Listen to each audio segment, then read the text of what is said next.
नमस्कार, देशोन्नतीमध्ये मी साक्षी आपलं स्वागत करते। बघूया आजच्या काही सुपर 30 बातम्या। अभिनेत्री रिंकू राजगुरू अर्थात चाहत्यांच्या लाडक्या आर्चीने सावंतवाडीत आयोजित करण्यात आलेल्या दहीहंडी उत्सवाला खास भेट दिली।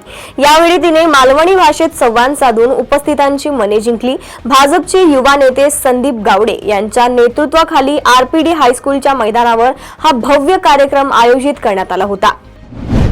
महसूल विभागाच्या विभागीय व राज्यस्तरीय क्रीडा महोत्सवादरम्यान गायन वादन किंवा अन्य कला सादर करणारे अधिकारी कर्मचारी साऱ्यांचीच दाद मिळवून जातात, पण बदली झाल्यानंतर खुर्चीवर बसून गायन कला सादर करण्याची कृती तहसीलदार प्रशांत थोरात यांना भोवली असून नांदेड जिल्हाधिकाऱ्यांच्या अहवालावरून विभागीय आयुक्तांनी त्यांच्यावर निलंबनाची कारवाई केली आहे।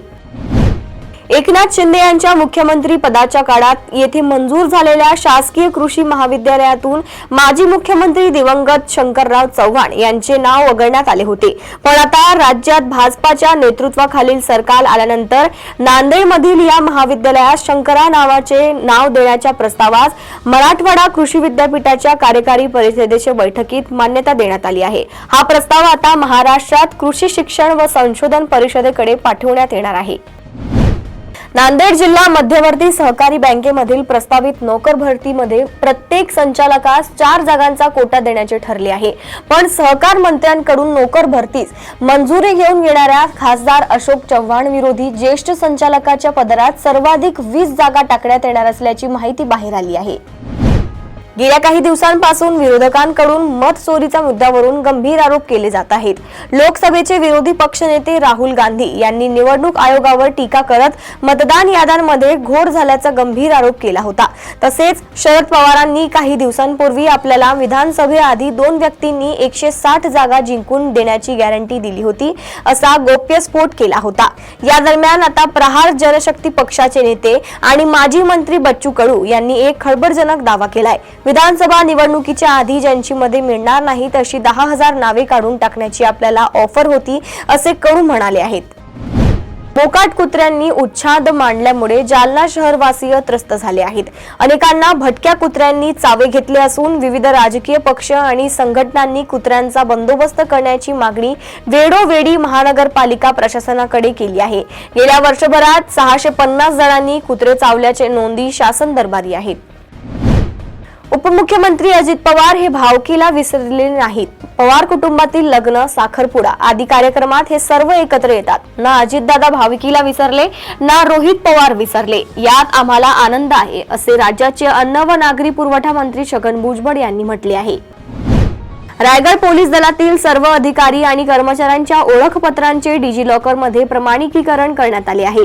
राष्ट्रीय पातळीवर डिजिलॉकरचा वापर करून पोलीस अधिकारी आणि कर्मचारी यांच्या ओळखपत्रांचे प्रमाणिकीकरण करणारे रायगडचे पोलीस दल पहिलाच घटक ठरला आहे। काल दहीहंडीचा सण संपूर्ण राज्यात अतिशय उत्साहात पार पडला, पण शिर्डीत या सणाला गालबोट लागला। दहीहंडीचा उत्सव शिगेला असतानाच शिर्डीत चाकूच्या धक्कादायक थरारानं शहर हादरलाय। जुन्या वादाचा राग डोक्यात ठेवून 2 तरुणांनी एकाच जीव घेतला। चाकूचे सपासप वार होताच सानुकुमार ठाकूर रक्ताच्या थारोळात कोसळला आणि दहीहंडीच्या जल्लोषानंतर भीतीचं सावट पसरलं।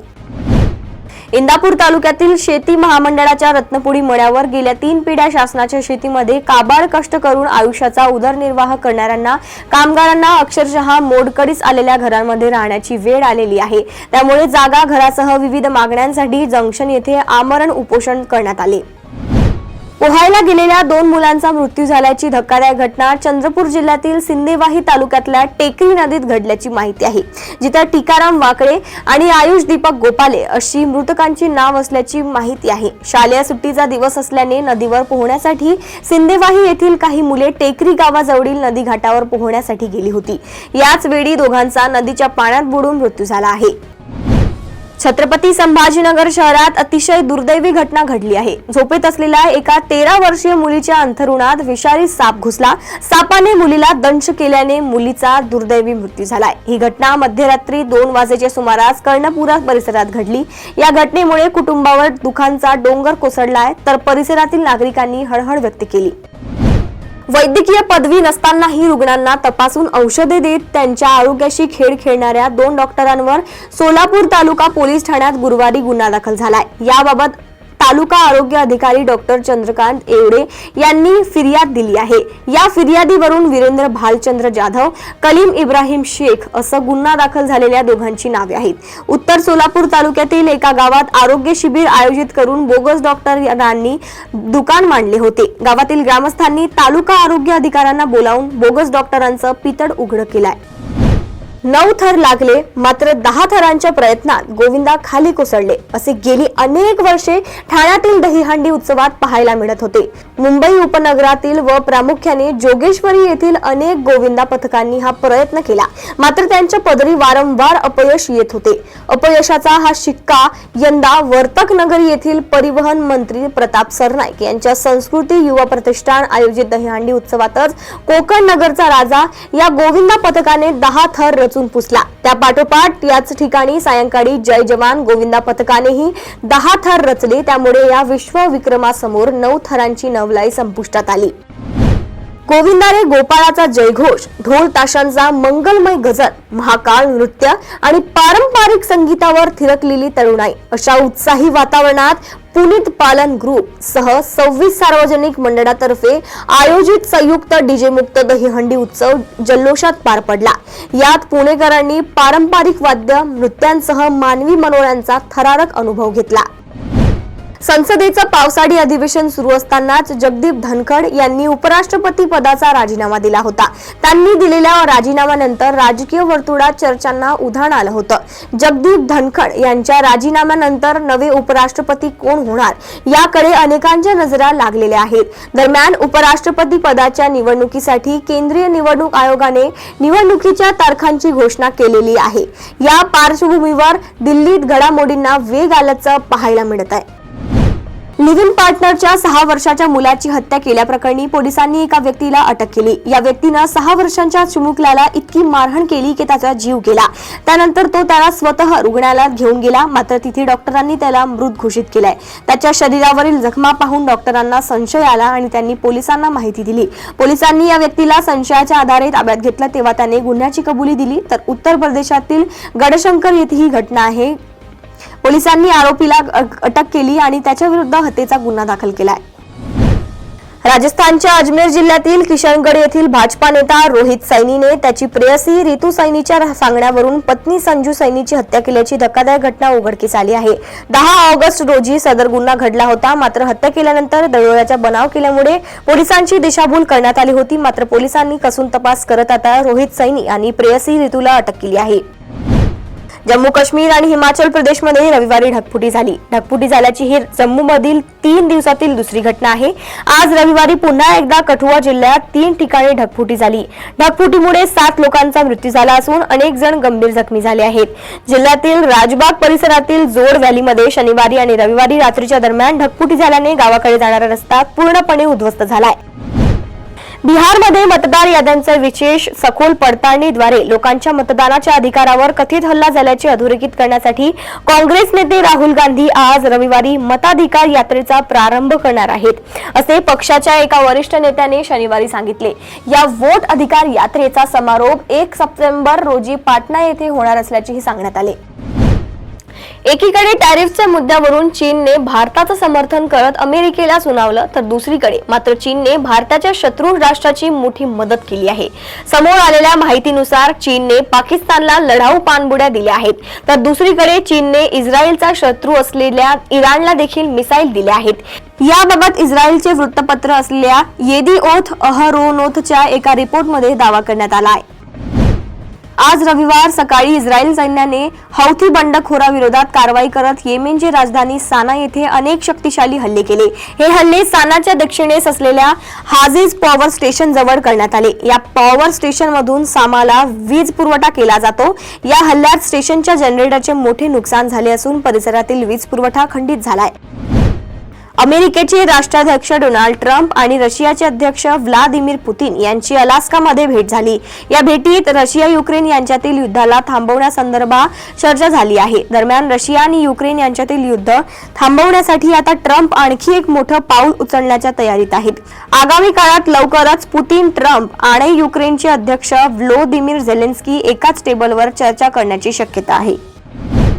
भारत आणि अमेरिकेत टॅरिफवरून तणाव आहे. डोनाल्ड ट्रम्प हे भारतावर टीका करताना दिसत आहेत. त्यांना भारताची सुटका टॅरिफमधून होणार नसल्याचे स्पष्ट केले. यासोबतच दिल्ली येथे होणाऱ्या व्यापार कराराची बैठक अमेरिकेकडून रद्द करण्यात आली. डोनाल्ड ट्रम्प सातत्याने भारताच्या विरोधात आग ओकत आहेत. या टॅरिफ वादावर पंतप्रधान नरेंद्र मोदी काय बोलणार याकडे सर्वांच्या नजरा होत्या. शेवटी आता नरेंद्र मोदी यांनी भाष्य करत मोठा संदेश डोनाल्ड ट्रम्प यांना दिलाय. पंतप्रधानांच्या बोलण्यावरून हे स्पष्ट झाले की अमेरिकेने कितीही दबाव टाकला तरीही भारत झुकणार नाही. महाराष्ट्र राज्य परीक्षा परिषदेने घेतलेल्या शिक्षक पात्रता व बुद्धिमत्ता चाचणी 2025 चा निकाल 18 ऑगस्ट 2025 रोजी जाहीर होणार आहे. ज्या उमेदवारांनी परीक्षा दिली आहे आणि ज्यांनी त्यांचे व्यावसायिक पात्रता प्रमाणपत्र सादर केले आहेत त्यांचे निकाल परिषदेच्या वेबसाईटवर उपलब्ध होतील. ज्या उमेदवारांनी अपियर म्हणून अर्ज भरला होता त्यांना त्यांचे प्रमाणपत्र सादर करण्याचे आवाहन करण्यात आले होते. UIDAI लवकरच तुमच्यासाठी एक नवीन मोबाईल ॲप आधार लॉन्च करणार आहे. हे ॲप सध्या डेव्हलपमेंटच्या टप्प्यात आहे, पण हे ॲप लॉन्च झाल्यानंतर घर बसल्या मोबाईलच्या माध्यमातून तुमच्या आधार कार्डशी संबंधित 4 कामे पूर्ण होतील. बुलियन मार्केट या वेबसाईटनुसार आज 17 ऑगस्ट 2025 रोजी देशात 10 ग्रॅम 24 कॅरेट सोन्याचा दर 1,380,000 रुपये आहे. तर 22 कॅरेटसाठी 10 ग्रॅम सोन्याचा दर 92,015 रुपये आहे. तर 1 किलो चांदीचा दर 1,15,000 रुपये आहे. याशिवाय 10 ग्रॅम चांदीचा दर 1,150 रुपये आहे. काही दिवसांपासून आमिर खानचा भाऊ फैजल खान चर्चेत आहे. अलीकडेच फैजलचा एक व्हिडिओ व्हायरल झाला होता ज्यामध्ये त्याने आमिर खान तसेच त्याच्या कुटुंबावर अनेक गंभीर आरोप केले होते. पण पुन्हा एकदा फैजल याच्या विधानामुळे चर्चेत आलाय, ज्यामध्ये तो त्याच्या कुटुंबाशी असलेले संबंध संपवण्याबद्दल बोलला आहे आणि त्याने आमिर खान कडून पैसे घेण्याचाही नकार दिलाय. ठरलं तर मग मराठी मालिकेत पूर्णा आजीची भूमिका साकारणाऱ्या ज्येष्ठ अभिनेत्री ज्योती चांदेकर यांचं 16 ऑगस्ट रोजी निधन झालंय. त्या 69 वर्षाच्या होत्या. वृद्धापकाळातील अल्पशा आजाराने त्यांचं निधन झाल्याची माहिती त्यांची मुलगी व प्रसिद्ध अभिनेत्री तेजस्विनी पंडितने शोक व्यक्त करत दिली. त्यांच्या निधनाने संपूर्ण मराठी कला विश्वावर शोककळा पसरली आहे.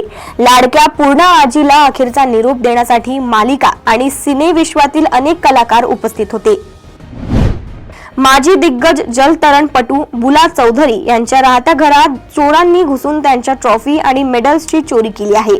पश्चिम बंगालमधील हुगळी येथे त्या वास्तव्याला आहेत. त्यांच्या ट्रॉफी कॅबिनेटमध्ये अनेक पुरस्कार होते, ज्यात 1.5 दशकहून अधिक काळाच्या कारकिर्दीत त्यांनी जिंकलेली 150हून अधिक पदक आणि स्मृती चिन्हे होती.